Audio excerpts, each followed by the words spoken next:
You're listening to Discussions with Justin.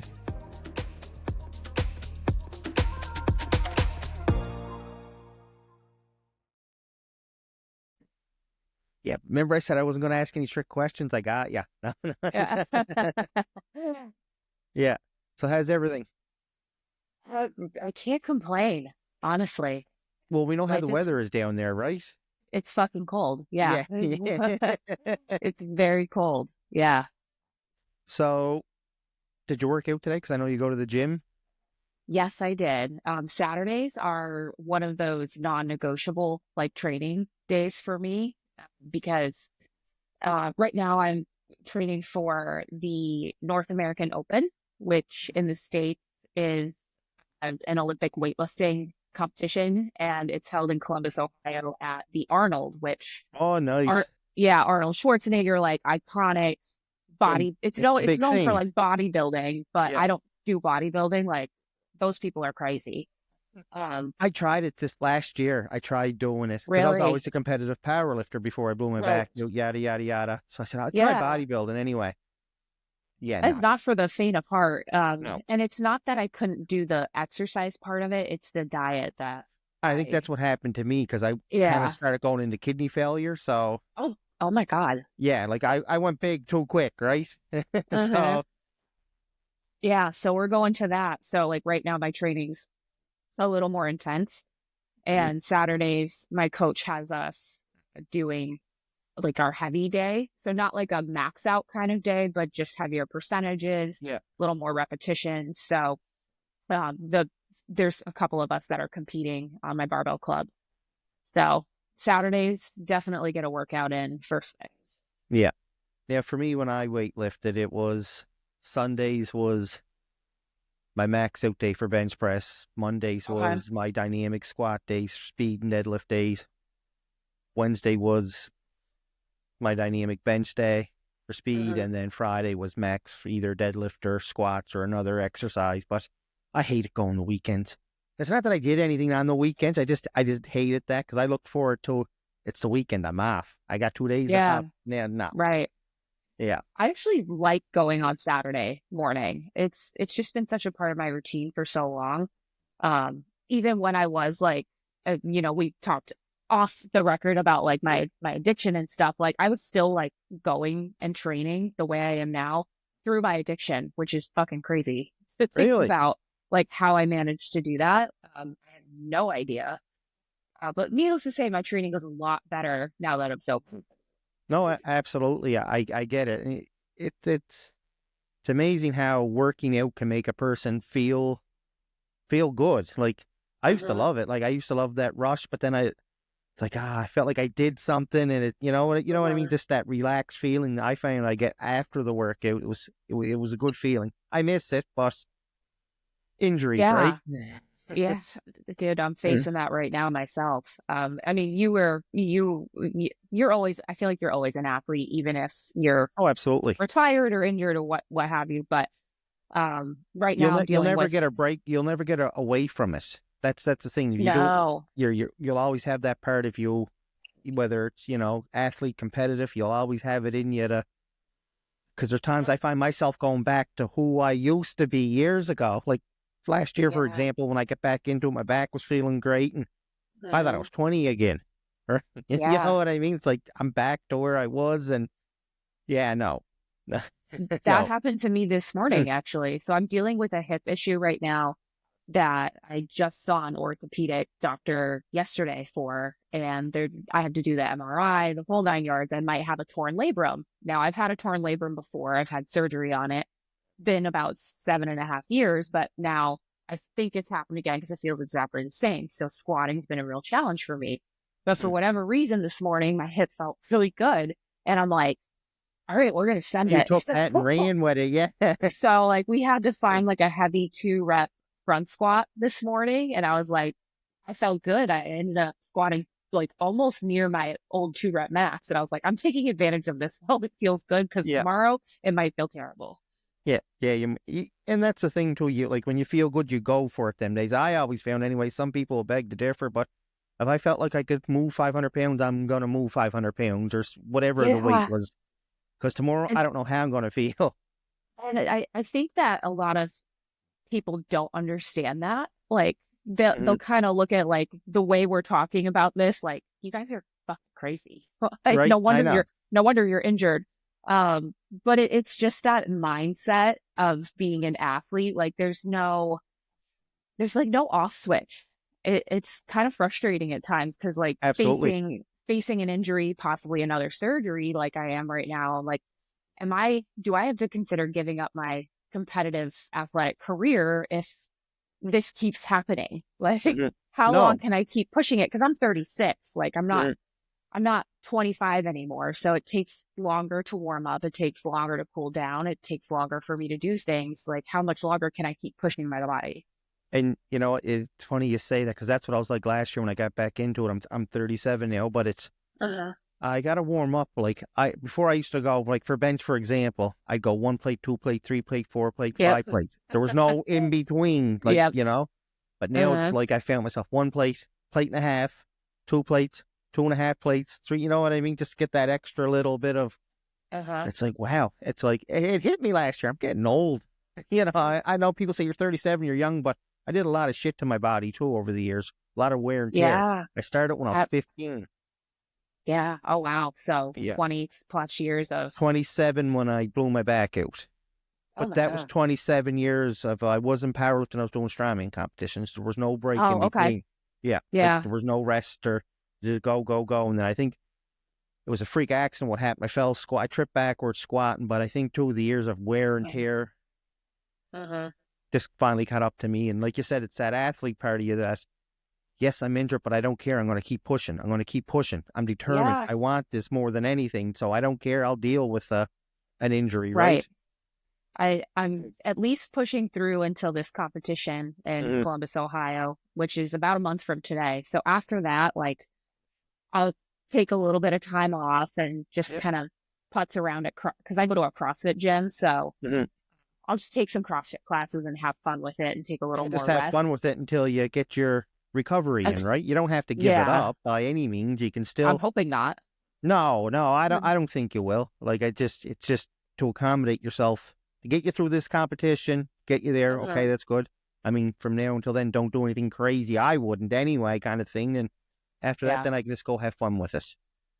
right. And I coach weightlifting as well and Okay. coached CrossFit for many years. So I have a pretty good knowledge of how I can scale Mhm. to make sure I'm still getting my training in so that I can still compete. I might not hit any lifetime PRs at the American Open, but I'm also not going into it with the mindset that I am going to hit PRs because I mean, competition, as much as the physical training is important, like your mental has to be on point. I mean, I'm sure you know firsthand, like getting your mind right is just as big a battle. Oh, sometimes I think it's bigger because like you can't Yeah. have any distractions when you do this, especially when you're getting Uh, ready for a competition. Like I know for me, worlds and nationals, I was dead to everybody. Don't talk to me. Don't care what's going on. And people, oh, you're crazy and this and that. But again, it goes back to how bad do you want something? What uh-huh. sacrifices are you willing to take to do to get to that stage, to get to that platform, Right. whatever? You know, CrossFit, like how bad do you want it? How bad do you want to be a world champ? You know Right. what I mean? Like everyone dreams about it, whether they want to push it or not, but you always dream about it. Uh-huh. And you can apply that to, I just like started doing nutrition coaching more seriously. And, with kind of the everyday person, how bad do you want to meet your goal of losing 30 pounds or feeling healthier so you can be around longer for your kids? Like, that's a lot of the stuff I work on with my clients is that mindset. And I'm like, anybody can give you calories and macros and, here are some foods to eat, here are some foods not to eat. But really, you got to work on your mindset around food. Your How are discipline. yeah, how are you letting food Mm. how are you letting like emotional triggers and life setbacks get in the way where food becomes your default and your Mhm. comfort? So it's like we work on a lot of that stuff too, because And you see a lot of that. what's going on up here Yeah, no, can you make see or a lot of break that. it. Like people want to lose weight overnight. They want to lose 20 pounds overnight. How can I lose 20 pounds Uh-huh. by the end of the week? It's not happening. That's the reality of it. No, When it's you get not on the even going to scale, happen in 4 weeks. no, Like, exactly. Like, let's be realistic here. Like, yeah. let's set some goals, small goals. Yes, that's a long-term goal. 20 Mhm. pounds. You know what I mean? You may not think it is, but it's not tomorrow. It's not next week. It's a long term. Absolutely. I think when you start focusing on behaviors and habits versus outcomes, that's where like the real magic is. At least that's my experience. And I've seen that be the experience for my clients as well. Like last year, about this time, actually, I was like the heaviest I'd ever been. Just gotten sober, thought I was going to like lose a ton of weight getting sober. That did not happen. But I actually started gaining weight because I was eating so much more to get like that dopamine that Yep. I wanted. And I just decided, you know what? Like I never set out with like a weight loss goal in mind. I just decided I need to start tracking my food again, like seriously tracking my food, not half-assing it. I Yep. need to move more because while I was doing my Olympic weightlifting training, I sit at a desk most of the day with my different jobs that I have. So I wasn't like walking at all. I was getting maybe 4,000 or 5,000 steps a day. So I started walking more and doing a little bit of extra cardio at the gym just to kind of kickstart things and watching my food. And I just kept doing that. Like Mhm. that was really like the biggest changes that I made. And slowly the weight started to come off. And then once I started seeing it come off, I was like more motivated. I'm like, all Yep. right, this is actually working. Like, why did it take me 10 plus years to figure this out? Cause like I've tried Whole30 and paleo and, like the 28-day challenges and like Yeah. keto diets, and they work briefly, but they don't work long term. I gained They're all the weight crash back every diets, I time. find. Yeah. Yeah. It's if you're going to go on, I tell people don't go on a diet, do a lifestyle change. Because here's the thing, you Yeah. can only be on a diet for so long. That's it. You know Uh-huh. what I mean? Because eventually you're going to start lacking things, and do a lifestyle change. That, that's it. But that's not sexy, right? Like, No, right? that doesn't sell. And I noticed that even in trying to grow my nutrition coaching business, like sometimes have to use the hashtags or phrases like weight loss because that kind of catches people. Mhm. But when you really talk about like, you have to really change who you are and what you do every day and how you live your life.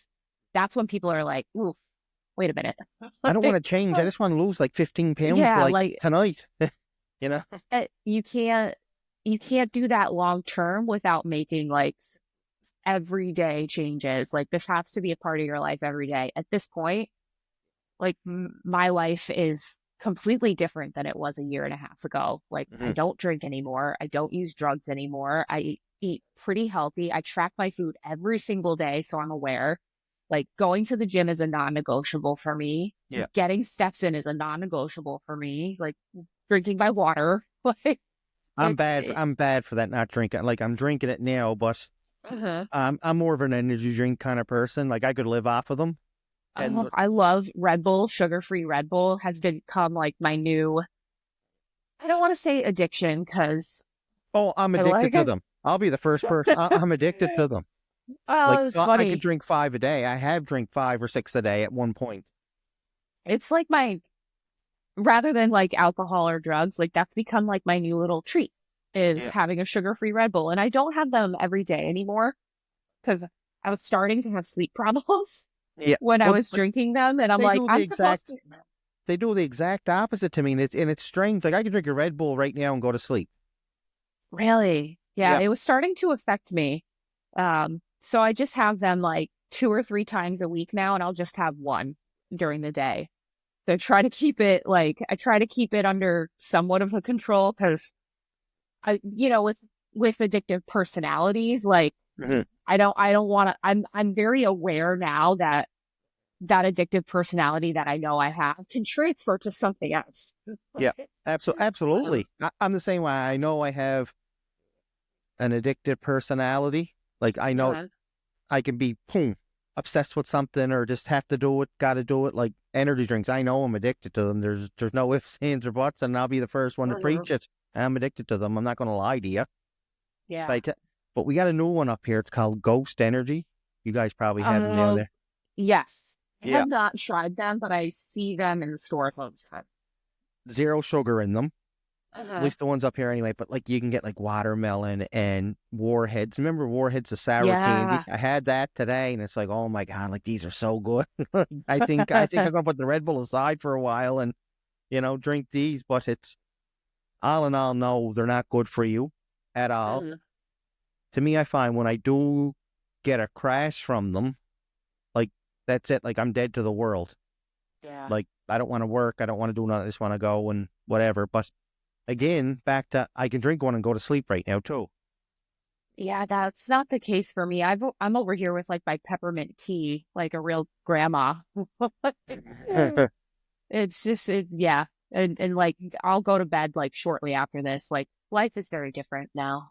Yeah. No, In a I good got way, though. But like, when no, you're an yeah, athlete, definitely. you have to prioritize like my sleep, my nutrition, my training. Like, it's like everything kind of starts to revolve around that. And you're absolutely right. I was 15 when I started it. I didn't start competing until I was 17 maybe. Uh-huh. 17, but after 17 hit, that was it. Even before that, like when I started the gym, that was it. I was kind of getting into it, putting a little bit Uh-huh. of size on and everything. Then it's like, I want to compete now. I know what I want to do. Uh-huh. Then it's bye-bye friends. So I Yeah. didn't have any friends because I didn't care because I don't care what they're out doing. I got to bench 300 pounds tomorrow. I don't care if Yeah. you're going in the woods because we weren't old enough to drink. You know what I mean? So that's Oh, where we yeah. in the woods, Definitely did a lot of parties in the woods. right? So you know what I'm talking about? I didn't care because I'm going to train tomorrow. Because at the end of the day, when you're throwing up or doing whatever it is you're doing, I'm going to bench 300 pounds. Yeah. You know what I And mean? that's what like surprises me about like my past drinking is like I was still training like the next morning, which is like That's crazy. I don't know how I did. I think my body was just so used to consuming alcohol that it didn't really like phase me that much. I could have, 4 or 5 drinks the night before and then wake up at 5 in the morning and still go train. That's crazy. Yeah, I don't. I looking back now, I'm still kind of surprised, like how I managed to do that for as long as I did too, like So years. I don't I don't drink at all really, but like for New Good. Year's or something, I no right Yeah, like that's but good. I like if it was like a fundraiser or something, I'll go out and have maybe two or three. The odd time I'll get drunk, and it takes me Uh-huh. days. So like for you to say Uh-huh. you went to the gym the next day, like Yeah. wow, because like it takes me about 3 days just to start recuperating. Like I'm like this ain't worth it. Like Right. it's shit. It's not worth it. It's poison. Yeah. I mean, it truly is, and I try not to like get on the soapbox of like sobriety is the answer to everything because I know that there are plenty of people out there who can moderate completely fine. Mhm. I'm just not one of those people. Yeah. I'm all or nothing. Like one drink is too many and too little all at the same time. Yeah. So it's It's just just better for like me you to said, it's your not. personality, right? Like like Uh, so the gym is your thing. You know what I uh, mean? Like that's your thing to keep you away from. So get addicted to the gym, right? I did. I was addicted to the gym till I blew my back out, and it was. I don't have any regret. It's just I missed out on a lot of things too when I did it as the athlete part of it. Like I didn't go to uh, my graduation. I didn't go to my prom. I uh, missed. Oh, I had to train. It didn't matter. I don't care. Like I'm not going to my prom to dance with somebody because that's only once. This competition is going to define who I am the next 5 years. The hell with yeah. that, right? So Yeah. I became obsessed with it, and I think that's what happened. I became addicted to the gym, and then Uh-huh. you blow your back out, and what do you do? Yeah. It's like almost like a loss of identity. Like It was who I who am I suffered with without this thing? I suffered big time with it. Like I was just in a dark hole. I mean, I didn't turn to any substance, but I was very depressed. Like I didn't Yeah. want to go out in public. I didn't want to associate with anybody. It's trying to find out who are you now. Right. And I think like I'll kind of compare that to sobriety. Like me getting sober made me realize like who am I without this thing? Like Mhm. my whole life started to revolve around drinking, and eventually it got to a point where I was using cocaine like Mhm. quite a bit. And near the end, like more of the cocaine than the drinking, because the drinking wasn't enough anymore. It like had to be the cocaine. Mhm. And when you take all those things away and you don't have that coping mechanism or that comfort anymore, you're like, who am I? Yep. And like, what do I like anymore? And so I'm still kind of figuring all that out, even over a year later, like trying to figure out who I am. And then what's been really interesting is I was so extroverted when I drank, and naturally so. Like you're drunk, so you talk more, you want to go out more, you want to socialize. And I don't know if I'm still trying to figure out if this is like really me or it's just the phase of sobriety that I'm in, but I feel very introverted now. Like I don't want to go anywhere. I don't want to do anything and I don't want to talk to anybody. Like No, you know what? it's just weird.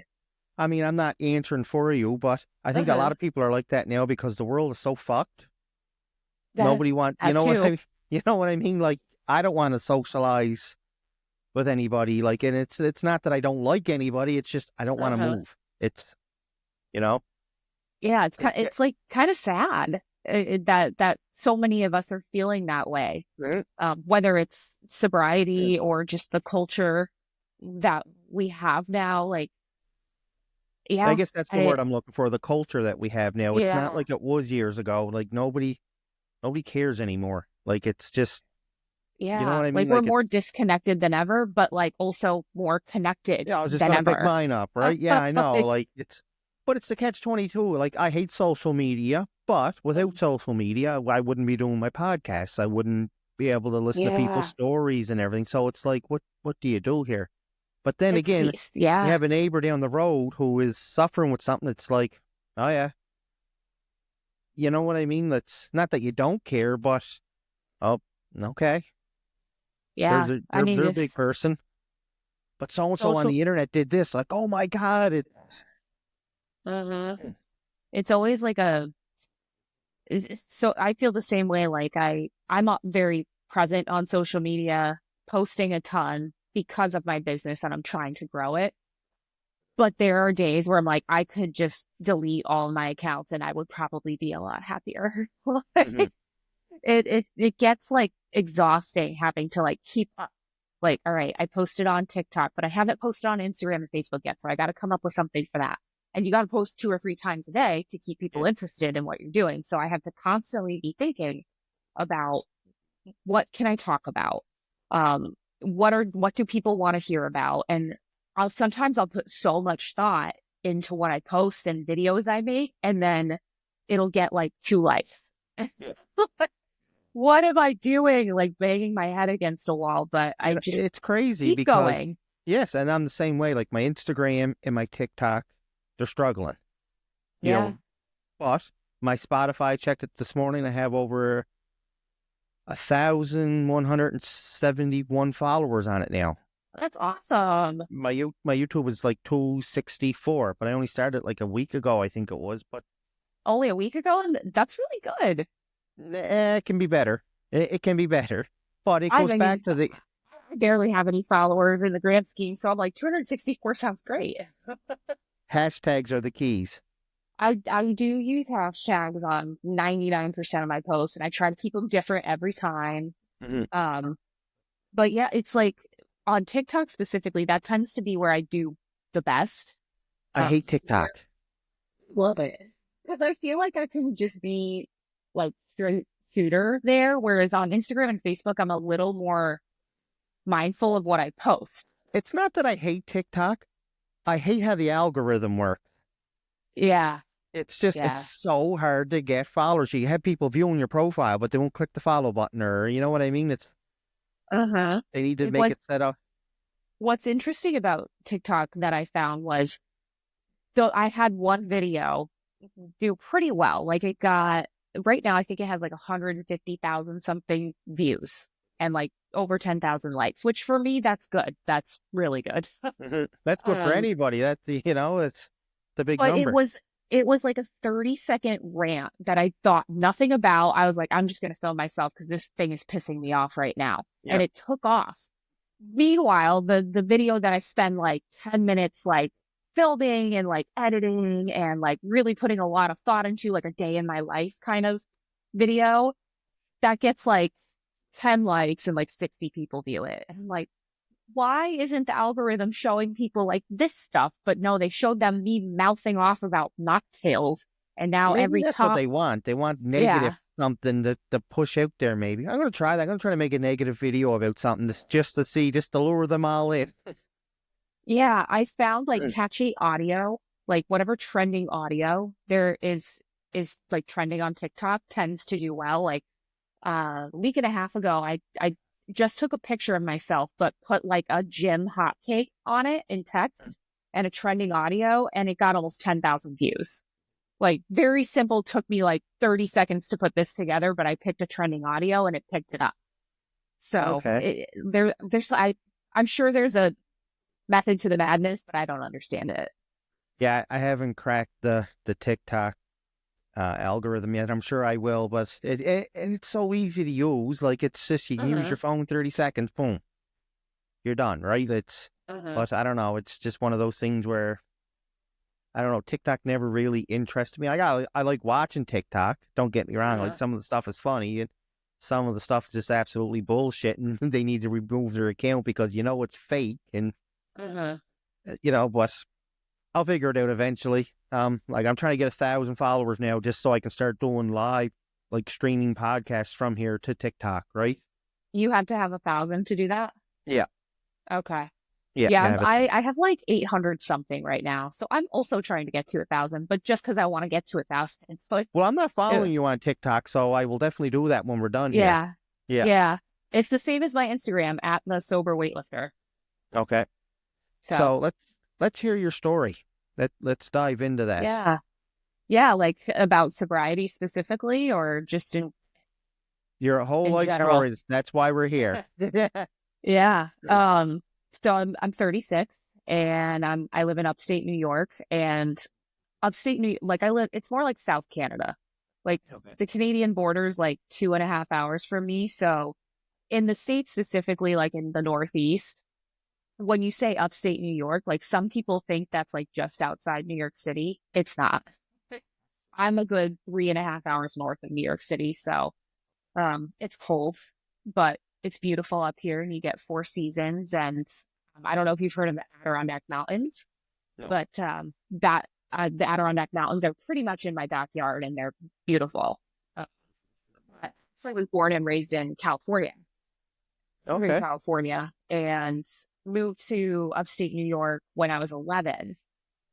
And we moved out here because my dad was what did he do? He worked for like an offshore oil rig as Okay. like a production supervisor, and he had retired early, like in his mid 40s, and took the pension. But I don't think my parents were the greatest with money, Okay. which has been kind of a downfall of me in my early 20s, which I've since fixed all of that. But um, I just remember, my parents like talking and like cutting up credit cards and like looking really upset. And I didn't understand what was going on.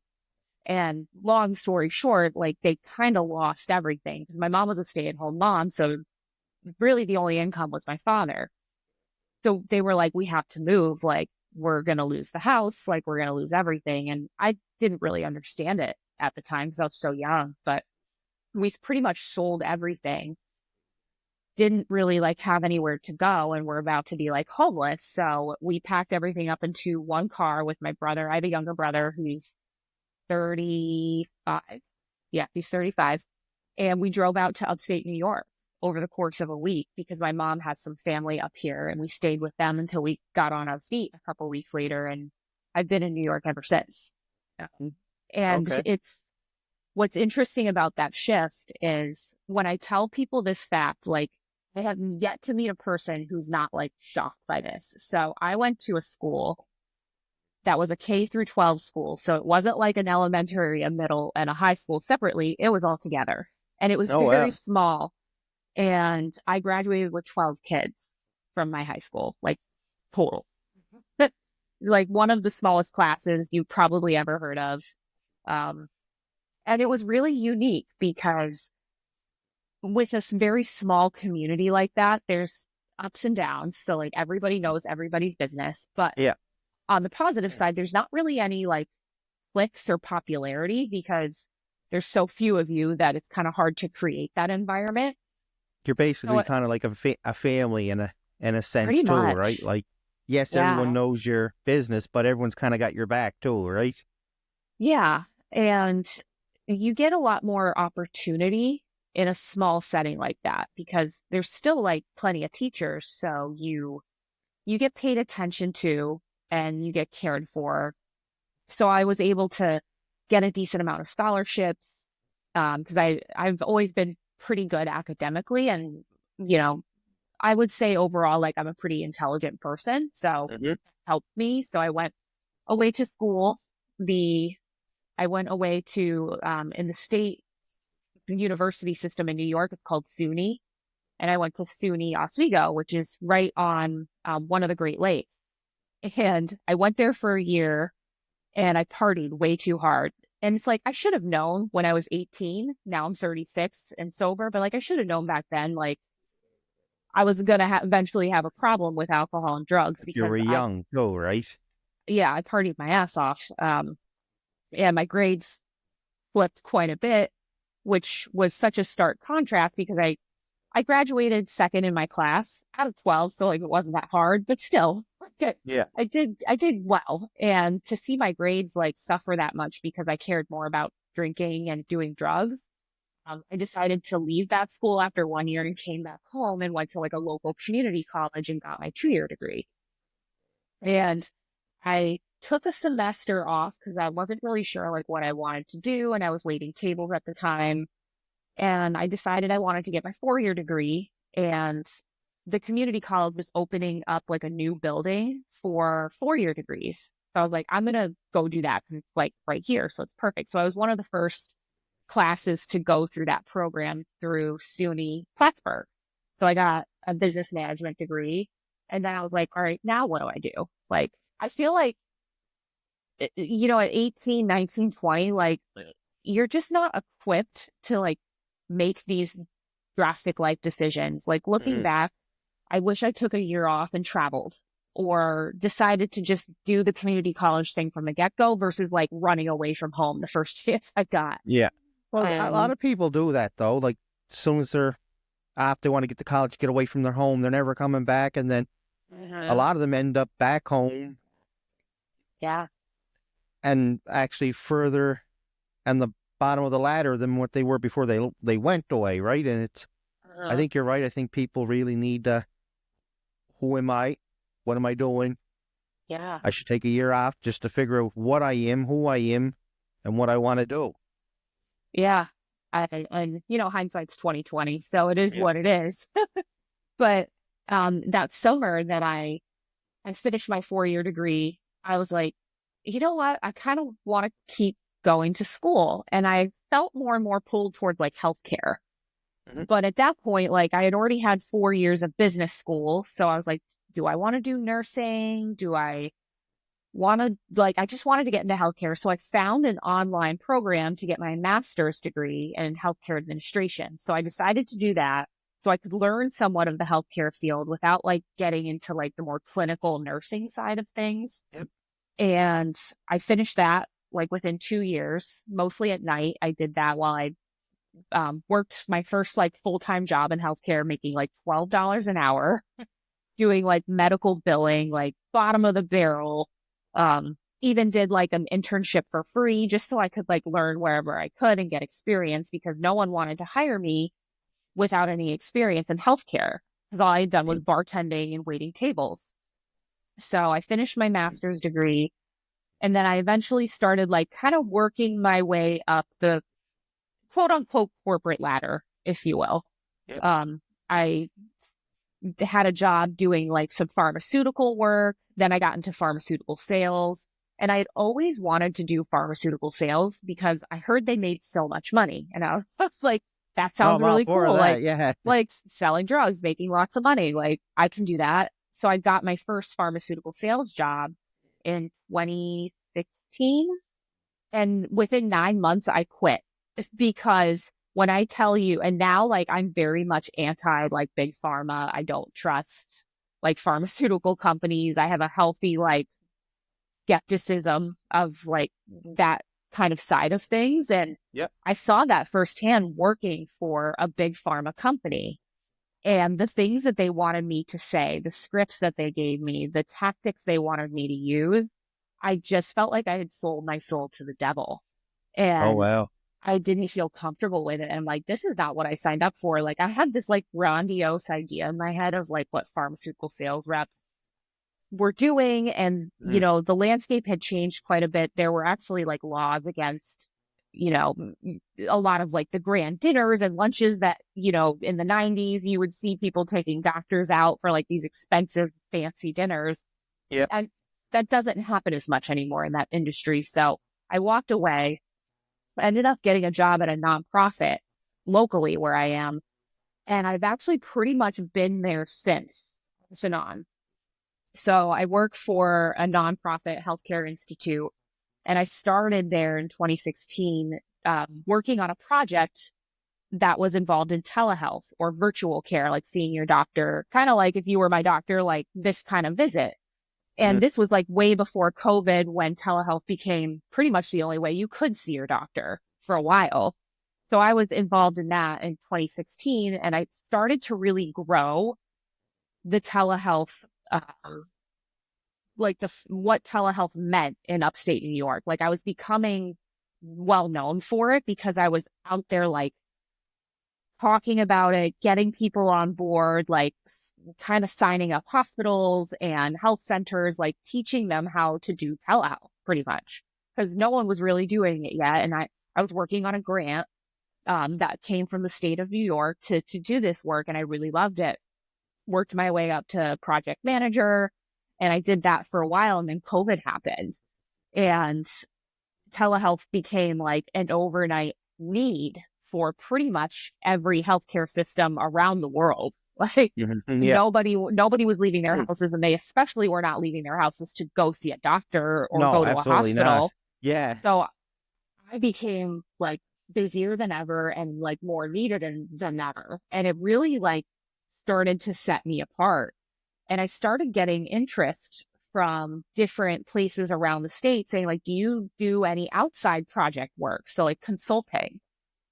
And it was starting to happen so much that I was like, I think I have to like see this through. Like clearly there's a need. And I did try to like do it through my work at the time, but you know, just the way that the organization is funded, they didn't want to take that route. So I decided to do it myself. And it got to a point where I ended up starting my own business doing telehealth consulting. And I still do that to this day. I still have like one project that I'm working on. But I ended up leaving that nonprofit for a little while so I could focus pretty much solely on my consulting. I stayed part-time with the nonprofit, like on a very minimal basis. But as the consulting kind of died down, I'm now at that nonprofit that I've been at since 2016, and I'm back full time, and now I'm a director.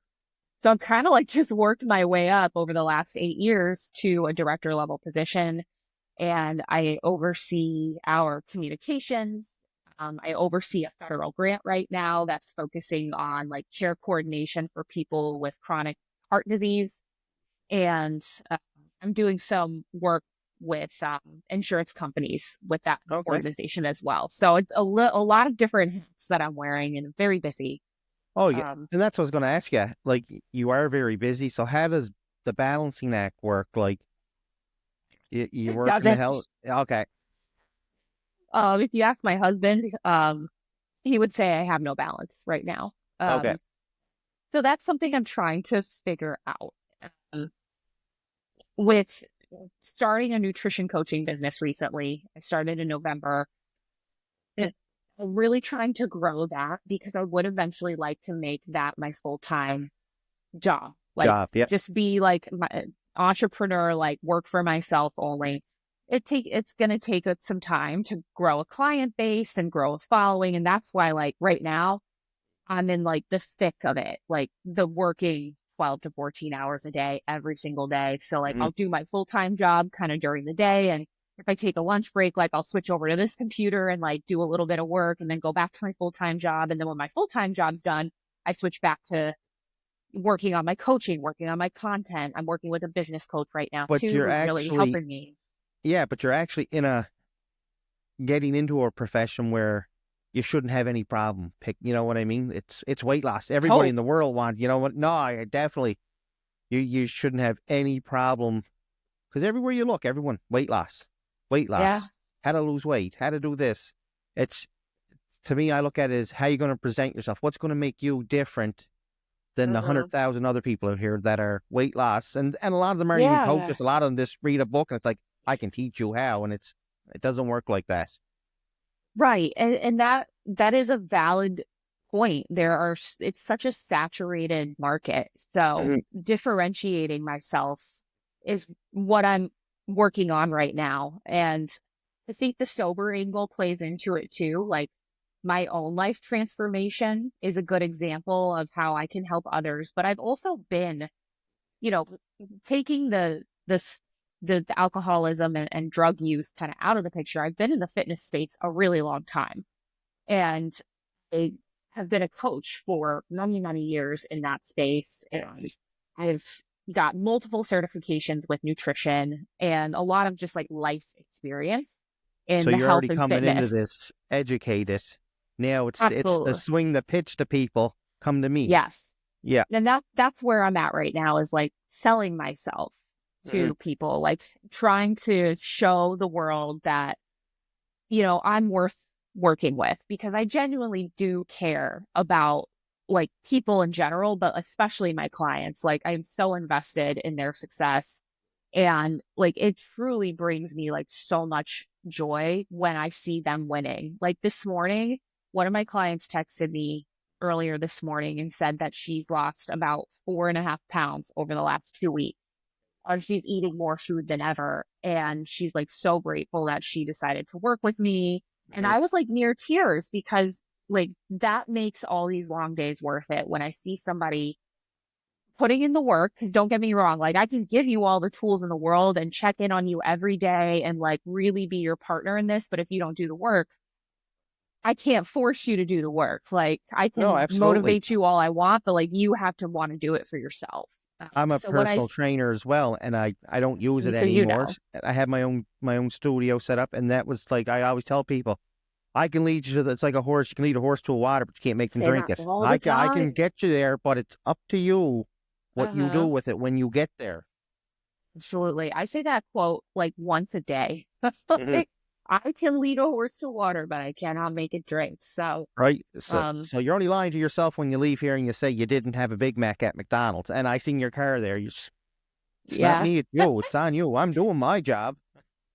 yeah. So I'm, I know manifestation like sounds kind of like hippy dippy to a lot of people, but I'm really like just a firm belief in myself right now that I can do this. I can get my business to a point where I have enough clients that I can take it full time, because I Yep. really care. And I think that's what sets me apart, is like, I probably care too much sometimes. Like, I really want to see people realize that their life can be so much better if they Absolutely. just take a few steps to get a little bit healthier. You don't have to feel so tired all the time. You don't have to feel all of these aches and pains. It Mhm. shouldn't be this difficult to bend over and pick up your keys because you dropped them. You don't have to sit there and think about food constantly and feel like your only option is I have to cut out all the carbs. Like, Yeah. no, you don't And it have to live drives, like yes, that. that's right. And it drives me crazy when someone says, "Oh, I got to start a diet." It's like an hour, and oh my God, I'm starving. I'm not starting to. Well, if you're starving, you're not on a right. You're doing something You're wrong. doing it wrong. Yeah, Yep. you're doing something wrong. And You I know. want to show people, women especially, because a lot of women that are around, you know, our age, we grew up with in the 90s with like the very thin models we're in, and nothing tastes as good as skinny feels. Mhm. And Yeah. like Kate Moss, for example, world renowned model, like 90 pounds, like that was in front of our faces all the time. You had like the 100-calorie snack packs and the Atkins diet. And I think a lot of women in their 30s, especially, like that toxic diet culture still kind of lives with them and like lives in the back of their head. And what And I the want to models break forget that. yes, and you're absolutely right. And back then it wasn't as much education out about it as they're probably taking substance too to look like that. It wasn't just diet. Trust me, it No, wasn't just diet. You were taking some kind of a weight loss substance that wasn't sold on the market. Like, who are you trying to right. kid? And looking back now, it's like, yeah, you got us, right? That or like, quite honestly, like some of them, I mean, now like some of them were doing like actual drugs, like Yep. cocaine and stuff. Like, Yes, they get skinny, and and, then you would it's, read about them like years down the road. It's like so and so passed away because of a drug overdose. uh Well, it's like I would never think that, but now looking back, it's like, wait a minute, yeah. And what's funny is I was very much addicted to cocaine in 2023, and I was not skinny at all. I'm like, it didn't work on me, but all that aside, like my nutrition coaching is not just like, here's what I want you to eat every day. Like, I'll check in with you in a few weeks. Like, And you see a it's lot of that too. We'll do a I'm check checking in. in every day. Like, Mhm. every day or every other day, like weekly Zoom calls with my clients, weekly group calls. Have an that is like customized to like my business and like what I want for my clients. We're setting habits. We're like putting reminders in the app to like remind them, like, we're going to digital detox before bed. We're going to journal. And the thing is, I'm doing it with them. Yeah. So like if I'm walking the walk with you, I'm not going to just like tell you to do all these things if I'm also either I tried it or B, I'm doing it with you. So I was always a believer in I practice what I preach. absolutely. So how can I Yep. tell you to do something if I physically can't do it? Right. So You know like what if I I mean? want I had pizza last Sunday for dinner, and I tell my clients, like, you can have pizza. Just don't eat pizza every single day. Mhm. Plan around it. Like, if like Friday is pizza night at your house, with my clients, a lot of them use MyFitnessPal to track their food.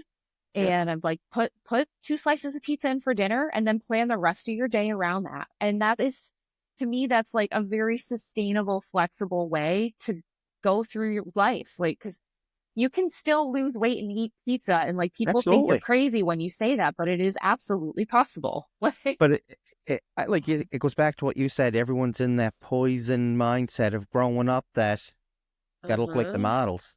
The models don't do it. Who cares about the models because Yeah, they're being paid hundreds of thousands of dollars. They got the best of the best, everything that you could think of to look like that. right. And They meanwhile, got like the medication given to them that's not even out yet on the market, right? right. And Mm, so like I want to work with that busy mom who's got 2 kids and she's got her own career and she takes care of everybody else but herself. mhm. Like, and when I talk to women like for the first time, and I do like I'm selling you on a service, like Yep. that's what it is. So I think it's a premium service, and I say like on the priority hierarchy of your life, like where do you put yourself? And almost every single time, there's been a few that haven't, and I love when they rate themselves higher, but most of them are like, I put myself last. And I'm like, how do you think like your life would be if you started to take better care of yourself? Everything else would grow with you. And I really want to emphasize, like, I like working with men and women, but certainly I know women better. Yep. Like, women don't prioritize themselves as much No, as they should. And you're one of right. my, They don't. Because no, being and a the personal biggest, trainer, I seen it myself. yeah, Well, I'm down like here and the kids come first, the spouse yeah. comes first, the job comes first. And I get it. Like, I do. Like, But I always said to them, okay, so they all come first. So what happens when you break down? yeah, yeah. The biggest act of self care is, taking care of your health, Hmm. because I try to like make my clients think like, what's your why?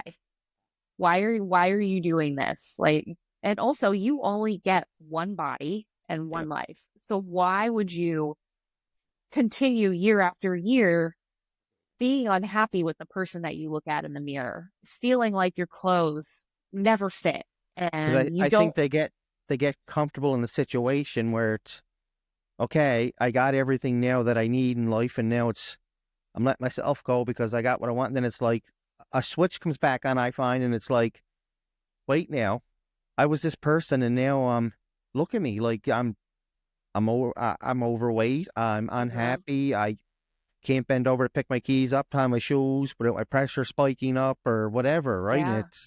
it's how do you get out of that mindset now? Because like you said, you only got one body, one life, and that's it. Yeah. And it doesn't have to be like this extreme thing. Like we keep kind of going back to that, and it's so true. Like there's, as much as like I'm seeing a good shift towards like this is taking a more sustainable approach, there are still so many people out there that don't have just a baseline knowledge of what is good for them.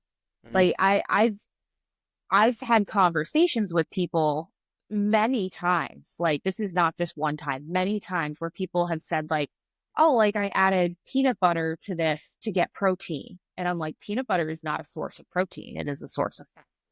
And like, just like, that's something I know, but a lot of people don't know that. A lot of people will look at food that says like high protein on the Yeah. label, and they're like, oh, I'm getting my protein in. Oh, you see Meanwhile, that it has so like much. 5 grams of protein. And I'm like, 5 grams of protein? Like, that's nothing. But Yeah, that's it. I come know. on. I mean, it's protein, yes, but you need a lot more than just what's in that whole bag, right? I'm Like like, if it doesn't have at least 20 grams, I don't want it. yeah, But you know, my needs differ. Like I'm an athlete, I need a lot more you need protein more. than probably the average bear. But that being said, like the marketing on a lot of like food, especially in the States, and I'm sure it's similar in Canada, like Oh yeah, low fat this, no fat that, protein this, and like well, you you look look at at the it, ingredients, the nutritional in it, and it's like, oh my God, it's actually really not good for you. And the stuff that you thought was bad is actually better than the stuff that's supposed to be good. yeah, it's like everybody demonizes like dairy, and I'm like, Greek yogurt is like one of the better things you can eat. What people demonize eggs constantly. Like eggs are so high in cholesterol. I'm like, eggs are so good for you. What are you talking about? Mhm. I mean, like anything that you've heard commonly in society around diet and nutrition, the opposite is probably true. So it's like a So, lot of education too. oh, absolutely. Like I wish, like looking back, I wish I knew what I know now back when I was a weightlifter, because I would have ate a lot cleaner, Yeah. a lot more smarter. Yeah. But I didn't, I didn't care because I was just eating everything in sight. It didn't matter. But when I Uh-huh. switched, like when I said I'm going to try to maybe do bodybuilding this time, I get into eating healthier and like eating what I was supposed to be eating every so many hours, 8 to 12 meals a day, you know, 8 or 9 Yeah. egg whites in the morning. Uh-huh. Something, obviously I did something wrong. Something didn't click right because I got sick. And then I just kind of, all right, I'm going to throw the talent on that. I'll just be the guy that goes to the gym now and works out for me to be Yeah. healthy and fit. But I just wish I had known what I know now back then, Oh my because gosh. I Yeah. would have, I would have skyrocketed. But it is what it is. Like it's a learning experience. But if you have people out there willing to help you, take the help. And like, Yeah. I wish I had social media back then the way it is now. Because like you said, you check in with your clients weekly. Back then we didn't Mhm. really have that. It's Right. email. That's about it. And that doesn't really do a whole lot. Yeah, unless you had like in person, but like now I can reach the entire world and coach somebody in Thailand. It's like, and I'm not coaching anybody in Thailand, but if you're seeing this and you live in Thailand, hit me up, you know. So love to help you. It's like that. I wish I had known like about health and wellness and fitness in general has been a passion of mine for a long time. But I wish that I had known that passion when I was 18. And, you know, I figured Yeah. it out now, but imagine if I started CrossFit when I was 18 or started nutrition coaching when I was like 22 and got my degree in to be a nutritionist or a dietitian. Like, how different would my life have been? My life ended up exactly where it's supposed to, but I always like wonder, like, should I go back to school for like exercise science, or should I go back to school to be like a nutritionist? Like nothing's off the table, of course, but No, no. And I'm like you with that part of it. It's like, what if I had done this different? What if I had done that? What if I And then my injury, it's like, well, I wonder what would have happened if I hadn't have tried to push the envelope just a little bit. Where would I be at with it? And because I never wanted to give it up. Like that's again, Right. that's who I was. I was addicted to it. I love the gym. Love talking about the gym. Love working out. Love the different training methods. Big training method that I did was, I don't know if you heard of them, West Side Barbell. Yeah. Oh, yeah. Yeah. So when I switched over to their style of training, like everything just went, phew, like it was skyrocketed. Like it was Are they crazy the ones that do like the 5-3-1? Is that them? Yeah, Maybe not. from Columbus, Ohio. Yeah, like I've heard of West Side Barbell, but I can't remember Yeah, they do like the what. 5-3-1 principle, and they have that Okay. dynamic and chains and bands. And actually, Yeah, at I've one done point, the I think, 5-3-1 before. That's no joke. yeah, no, none of it's no joke. And like, I wish I had got to Columbus, Ohio when the owner was still alive, Yeah. just to see the intensity of training that they did to be there. Because I know it was, this watching videos, it's different, but they don't fuck around, right? Like it's, Right. Did and you that ever watch Ronnie Coleman's documentary? I did. I watched it a few times. Yeah, obviously a legend, but Mhm. it's like sad to see how bad he is now with like his back and everything. Yeah, and that's the thing. Like, he knew that day it happened. It happened on one of the videos that we watch on YouTube, and he just kept going about his daily routines. And that was like me when I hurt my back. The doctor told me it was all in my head. You're fine. Oh yeah, like yeah, 27. Goodness. I'm now 37, and last year they finally figured out what was going on and all that Yeah. other stuff. But like, it's just all in my head. I had this pain for so many years, and you're telling me now. I wish I could go back and see the doctors that said it was all in my head, because I'd really like to give them a piece of my mind. Yeah. You have to be your biggest advocate for yourself when Mm, navigating at least the American healthcare system. Like it's I'm actually grateful because I started the journey of seeing different doctors about my hip. And I first went to like my general primary care doctor, and I yep. was fully expecting her to like not really believe me. And she did. And she was like, I want to skip like you doing physical therapy. Like, I want to send you to an orthopedic doctor right away. And I was like, thank you for listening to me. Cause that Yep. doesn't happen a lot. Like, they'll No, it tell doesn't. you Up like, here's the no, same you're way. fine. It's probably just muscular, Take some or Advil or Tylenol. yeah, we'll give you a cortisone injection and you'll be fine. And I'm like, no, I've done cortisone injections. It doesn't do anything. Like, Yeah. I Yeah, all need it an does MRI. is it numbs the pain so you can go cause more damage. You know what I Exactly. mean? So you can go get another one. Yeah. So I'm grateful that so far every doctor I've met with is like believing me, and like the orthopedic that I saw the other day was like, yeah, we'll get you an MRI right away. I'm like, thank God. Like, Yeah. because I didn't want to have to like fight it or go get a second opinion because Opinion. they think I'm like just lying about it or making it up, or it's And not that's what it how I is. always felt too. Like when I'd go in to see a doctor, it's like he's probably thinking I'm going to be just someone looking for For prescription pills. Yeah, Yeah. you know what I mean? Because you're young and you shouldn't be sore because you're young. But it's like, this is what I did. Are you not Yeah. comprehending who I was, what I did, kind of thing? And it's I think no. that was what, at least from my perspective, when I talked to the orthopedic doctor the other day, he's like, does this impact your everyday life? And I was like, well, like day to day, no, like I can still get around just fine. I'm not really in that much pain. I said, but my athletic career is really important to me. Hmm. And it's a big part of my life, and that is impacted. So when I frame it that way, yes, my life is impacted. And when I said that, he's like, we'll get you an MRI. And I was like, thank you. Yeah, I had to actually drive 4 hours. Oh, wow. Yeah, to meet the guy that's going to do the surgery on my back. Oh, you're getting surgery? Oh yeah, I have to. It's a pretty bad. Okay. Yeah, but and I actually met him outside of healthcare. Crazy. Oh, okay. I met him when I was fishing. Oh, that's cool. Yeah, and I'm like, we're just there talking. I'm like, yeah, try that spot up there. And I'm like, where are you from? He's like, Halifax. What do you do for a living? I'm a Uh-huh. back surgeon. Talk about Come a on, coincidence. I'm going to show you a few more spots. I got a job for you, though. And he's Yeah. like, I tell you what, get a referral from your doctor or call my office. That's what it Yeah. was. Call my office Monday, tell them who you are. I think it was Wednesday. I was 4 hours up. He's like, yeah, no, like he sent me for tests and that. He's like, yeah, no, this got to be dealt with. Goodness. Do you have a date scheduled for surgery?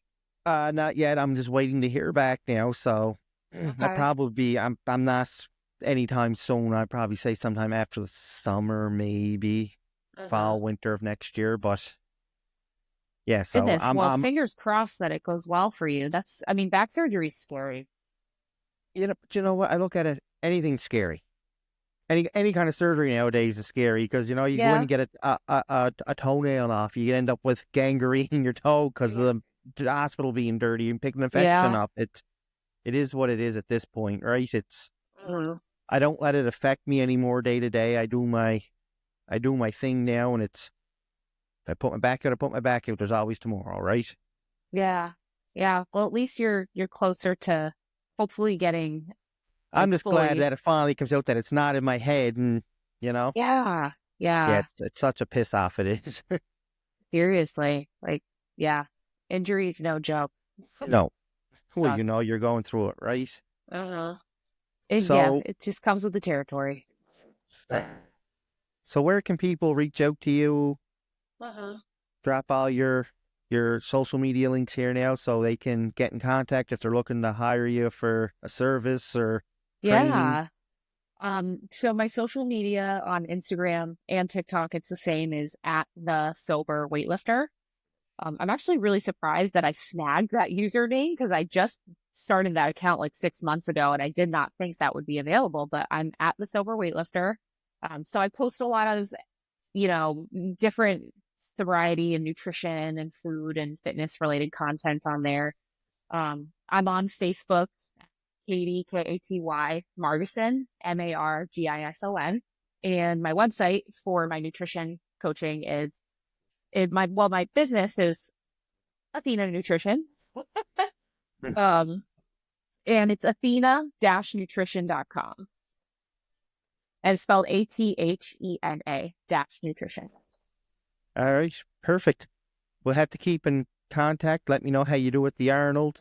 I will. I just started following you on Instagram, and we follow each other. So you'll be seeing my recap of the Arnold, and I'll be kind of videoing the whole weekend because the Arnold is such an iconic Oh, thing. absolutely. I mean, you got the Olympic weightlifting that I'm doing, but over here there's like the top bodybuilders in the world. Then you got strongman going on, Mhm. and you got like people jousting Powerlifting, and everything is there. powerlifting, pretty much everything. And then every like vendor selling every Supplement, product. yeah, It's like for like people like us, it's like Christmas. Christmas time Like all over again. I know. I'm going shopping. Like it's gonna be Yeah. great. But yeah, I'll definitely be posting about the Arnold, and I want to thank you for having me on today. It was great. No, it's been awesome. Thank you. Yeah.